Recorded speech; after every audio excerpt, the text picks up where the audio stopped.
Posibleng maglabas ang International Criminal Court ng panibago arrest warrant laban sa ilang individual na isinasangkot sa madugong kampanya laban sa illegal na droga ng Administrasyong Duterte.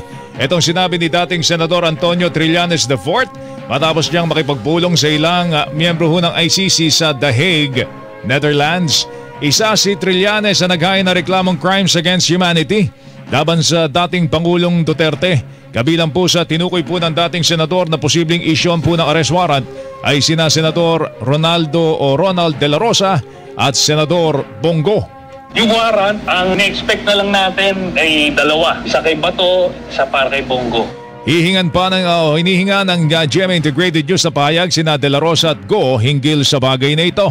Sinabi pa ni Trillanes na magsisilbi namang testigo laban kay dating Pangulong Duterte, si dating Police Colonel at dating PCSO General Manager Ruina Garma na nagsiwalat ng cash reward system para sa kada mapapatay na drug suspect noong nakalipas na administrasyon. Si Ruina Garma will be a witness laban kay Duterte sa ICC. Kasama na sa listahan ng mga witnesses.